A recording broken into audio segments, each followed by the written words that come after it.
Ahí. Bueno, habíamos quedado acá entonces, eh, estábamos repasando el volumen. Habíamos dicho entonces, hasta 10 kilos de peso, 100 kilocalorías por cada kilo de peso. Entre 11 a 20 kilos, a esas 1000 le sumamos 50 por cada kilo de peso, que excede 10 kilos del paciente. Y a partir de los 20 kilos, a esas 1500 kilocalorías, le sumamos 20 kilocalorías por cada kilo de peso, que exceden de 20 kilos hasta un peso máximo de 70 kilos. Porque esto va a ser equivalente a 2500 kilocalorías. En algunas bibliografías dicen como que el volumen de mantenimiento basal es hasta 2500 mililitros para todos, y en otros dicen que es hasta 2500 mililitros para las mujeres y 3000 en los varones.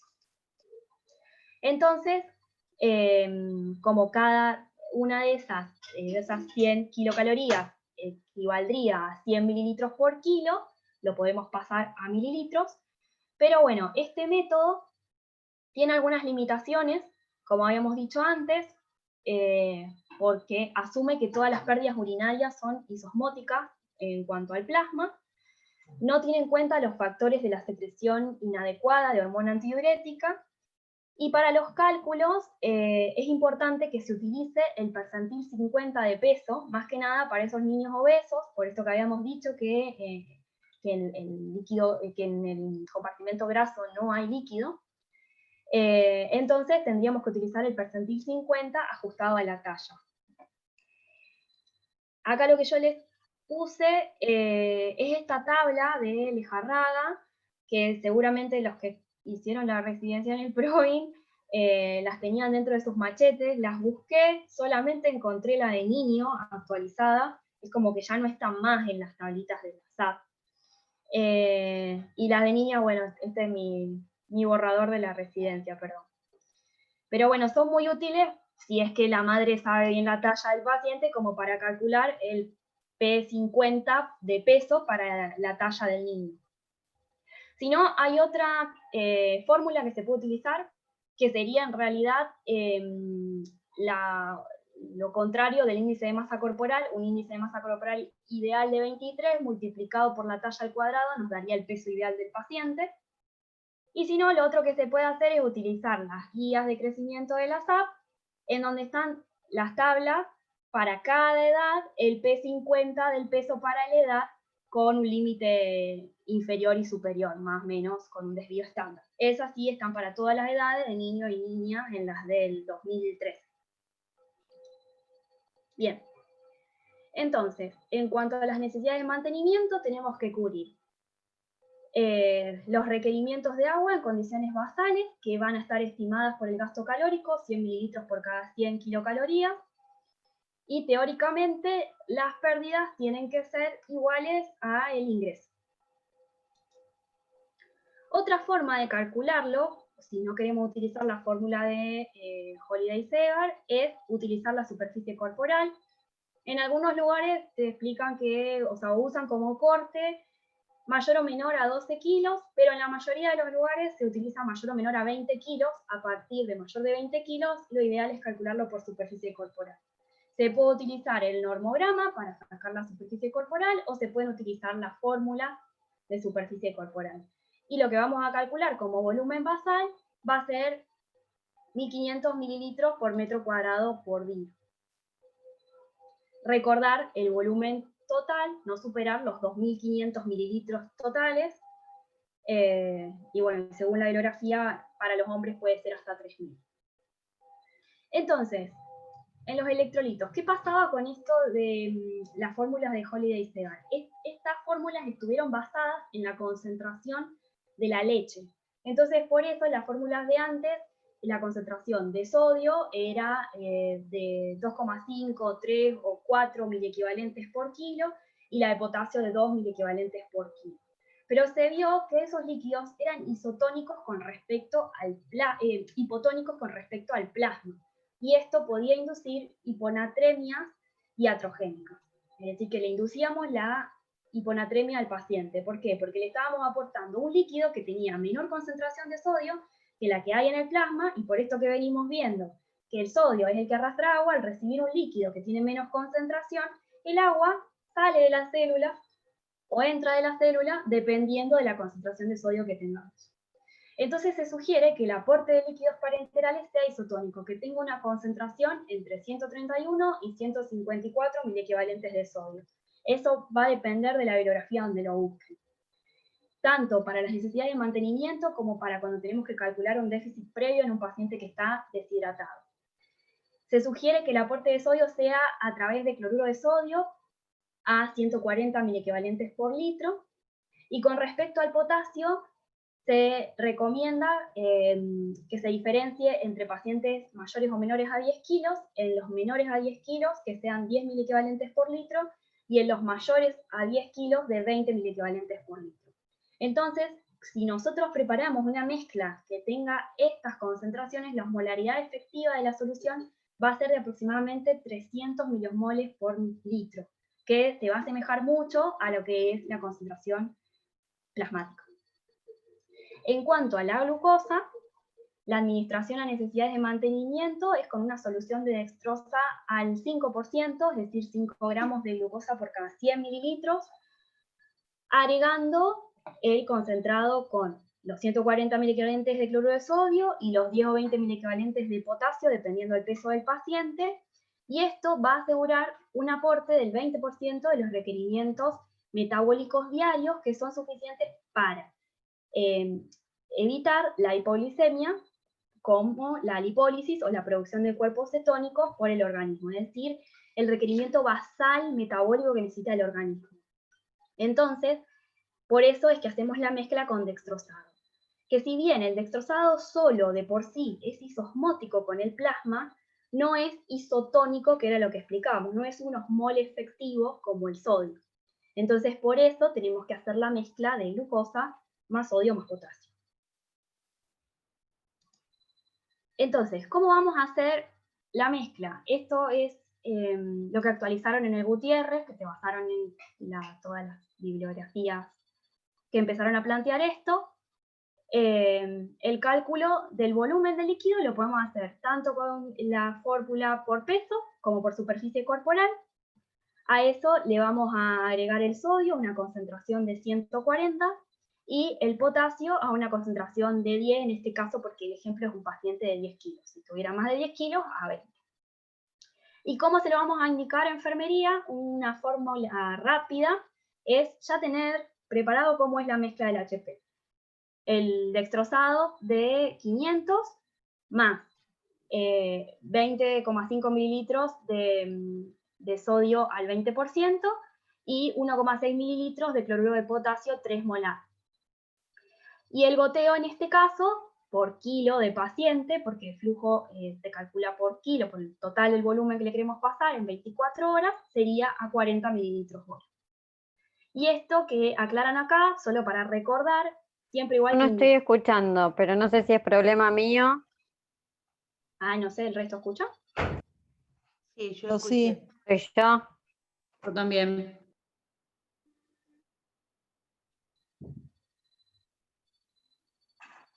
¿Escucha, Ana? Ana, si no salí, volvé a entrar. No, no estoy escuchando. Voy a salir y voy a volver a entrar. Dale. A ver.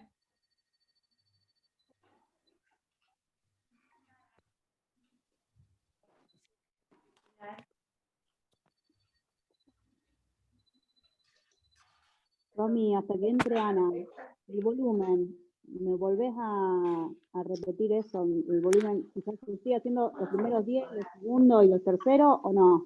Sí, Porque me perdí una cosa, me interrumpieron. Sí. Vos podés utilizar cualquiera de los dos, o la fórmula, porque eso es para el volumen basal de mantenimiento de las kilocalorías basales de reposo a un paciente. Entonces puedes utilizar por peso o por superficie corporal.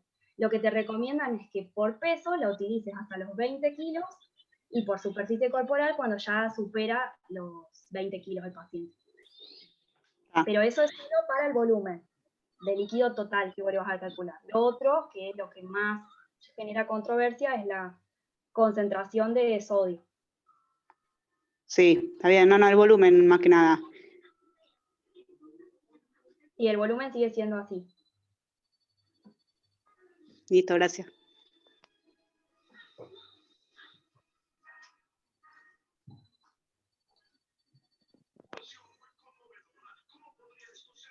Bueno, no sé, Ana, ¿me figura como conectada? A ver. No, ahí se fue.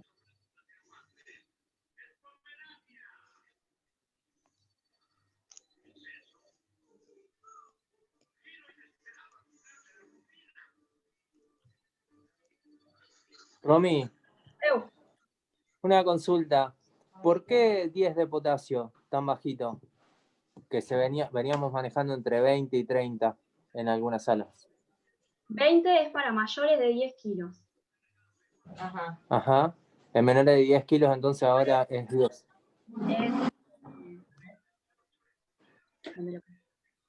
Perdón, disculpa. Lo que te recomiendan es que en menores de 10 kilos sea 10 milequivalentes por litro. Y en mayores de 10 kilos, 20 milequivalentes por litro. Después, en el caso de que el paciente, dependiendo del medio, o sea, del laboratorio que vos le hagas, si tenés que aumentarle el potasio, se lo vas a aumentar. Pero la mezcla basal, como necesidad basal, Estamos. Está. Vos, Romy, después nos dejás todas esas filminas, nos las pasás. sí. Buenísimo. Dale, gracias, Romy. Filmina. Sí, bueno.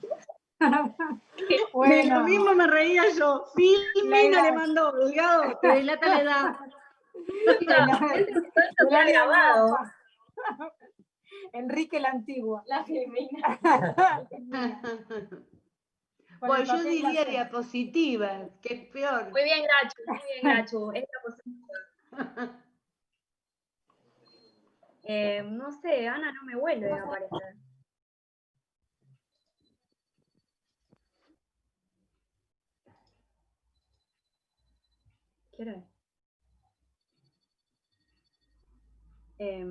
¿Quieren que siga y después de última? No sé. Igual vos no estás grabando, ¿no, Romy? Estoy grabando, sí, después lo comparto. Yo Dale, por la hora. bueno. Sí. Sí, por eso, seguí. Dale. Bueno, entonces, esto que ellos ponen acá es los límites de seguridad de tanto el flujo del potasio, la concentración de potasio y el flujo de glucosa, que en realidad con esta mezcla, que ya la tenemos prearmada y que lo único que tenemos que calcular es el goteo, dependiendo del peso del paciente, del volumen, nunca vamos a exceder estos límites. Pero solo para recordar el concepto, bueno, es remarcar cómo lo vamos a indicar en la enfermería. El flujo de potasio va a estar, es un flujo, o sea que va a estar representado por milequivalentes kilo-hora. Su flujo máximo no debe superar 0,3 a 0,5. No va a importar el tipo de vía, si es central o periférica, ni el número de vías que tenga el paciente, porque acá lo que hacemos es sumar el flujo de todas las soluciones parenterales que esté recibiendo este paciente en planes de hidratación que sean de 24 horas. Para recordar su fórmula es mililitros kilo de agua por la concentración de potasio en milequivalentes por litro, dividido 24.000, que es el número de horas por 1000. Y entonces eso es lo que no tiene que superar, de 0,3 a 0,5. En cambio, la concentración de potasio sí va a depender del tipo de vía. Si es periférica puede ser hasta 60 milequivalentes por litro, y si es central de 120 a 150 milequivalentes por litro. Y el flujo de glucosa, que va a estar dado por miligramos kilo minuto.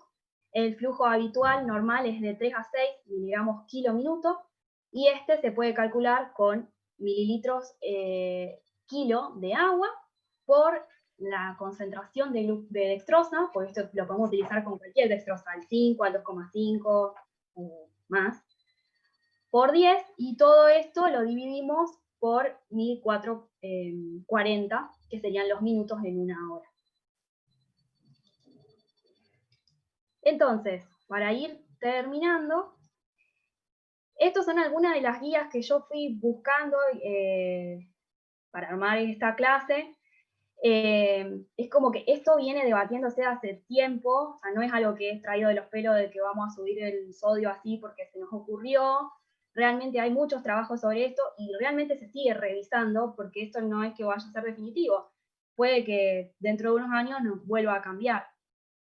Pero hay muchas guías, esta por ejemplo es de la Academia Americana de Pediatría, y estas son las guías NICE, que estas ya son medias viejitas del 2015, pero ya planteaban esto, en los cuales algunos de los conceptos que les saqué de esas guías para que tengan en cuenta, que la mayoría de la hiponatremia en los pacientes hospitalizados es adquirida en el hospital y está relacionada con la administración de los fluidos intravenosos que son hipotónicos, en el contexto de concentraciones elevadas de vasopresina. O sea, ellos hicieron estudios en los cuales evaluaban diferentes estudios, en algunos evaluaban la concentración de sodio, cómo iba variando a lo largo de la internación de esos pacientes y la concentración de vasopresina. O sea, uno no tiene en cuenta que la liberación de ADH no es solamente por la osmolaridad, sino por estas cosas que yo le decía de pacientes que están con fiebre, cursando una cirugía, un postoperatorio, un preoperatorio, el estrés, y eso influye.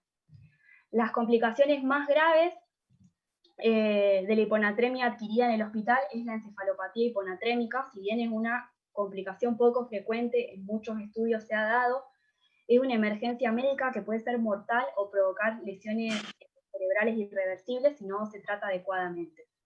En la literatura internacional, esta es de la asociación del 2018, hubo 27 casos de lesiones graves y 50 de muerte infantil por fluidoterapia intravenosa hipotónica.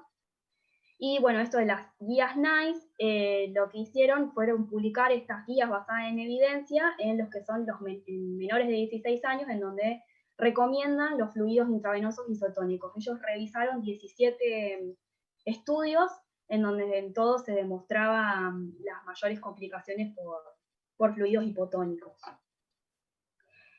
Esto lo saqué de la ANEPE, que hay millones, pero la mayoría de los fluidos que se utilizan, de hecho, ahora salió un nuevo artículo que lo leí ayer, que están también debatiendo si es que este fluido isotónico no trae también problemas, porque uno puede utilizar el HP mezcla como hacemos nosotros, pero en algunos lugares utilizan directamente la solución salina al 0,9%, y esto, si bien aporta una buena concentración de sodio, también aporta una buena concentración de cloro, y eso sí puede traer complicaciones. Entonces, se está estudiando que en realidad lo mejor sería indicar un fluido como el Plasma-Lyte, pero bueno, nosotros vamos a ir con el HP mezcla. Entonces, en cuanto a las complicaciones que podría traer esta nueva terapia de mantenimiento, hiponatremia no encontraron en ninguno de los estudios, hipernatremia no se asoció tampoco en ninguno de los casos con mayor incidencia de hipernatremia, porque realmente es un líquido isotónico el que le estamos aportando al paciente. En cuanto a la acidosis, era eso que yo les mencionaba, de que si en algunos estudios utilizaban directamente solución fisiológica al 0,9%, y esto sí puede producir una acidosis por hipercloremia. Claro.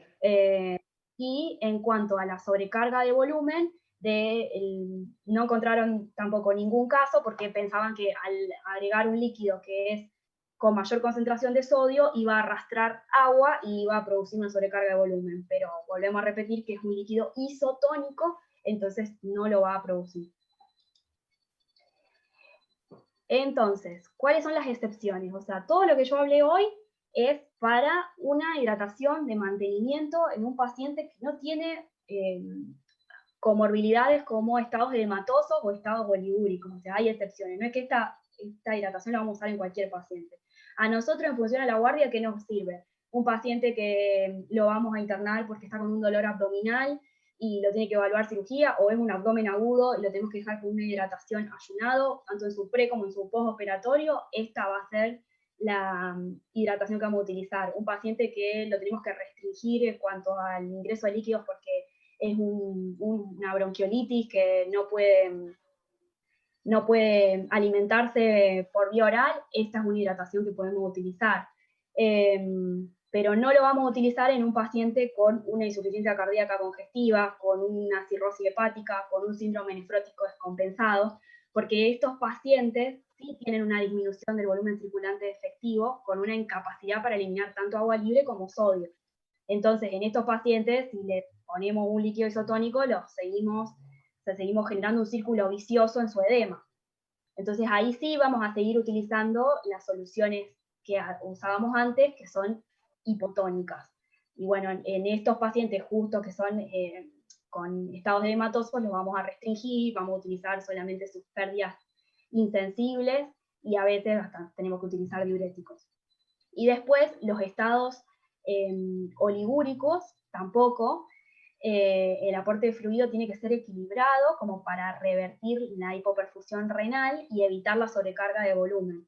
Entonces, primero vamos a corregir la depresión de volumen, como en cualquier paciente deshidratado, y en los que persista la oliguria vamos a restringir la administración de fluidos solo a las pérdidas insensibles, utilizando también soluciones salinas hipotónicas.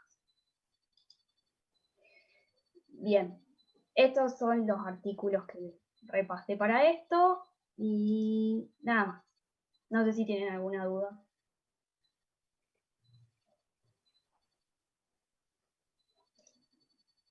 Ahí está.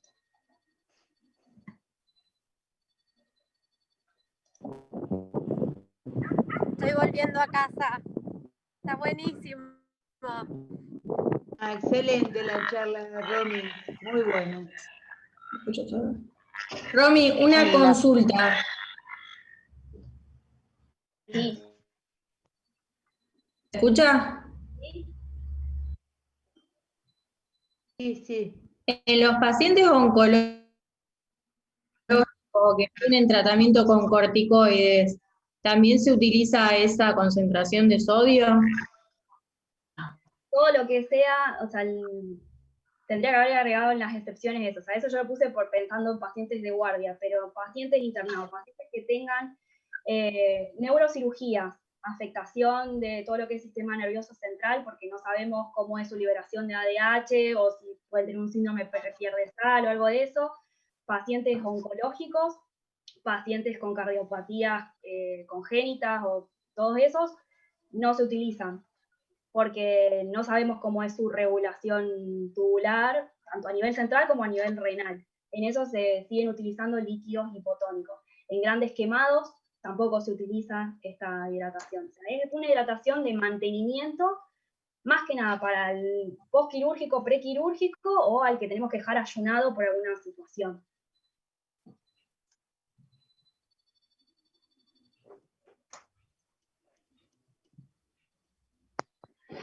No sé si se entendió. Sí. Sí, estuvo clarísimo, Romy. Voy a volver a la primera parte. Pero lo que pasa es que tenía que tener un sustento fisiológico que entendiera por Fue perfecto. No, está bien para refrescar conceptos y todo. Justo ayer vi una de las charlas de la SAP que hablaban también de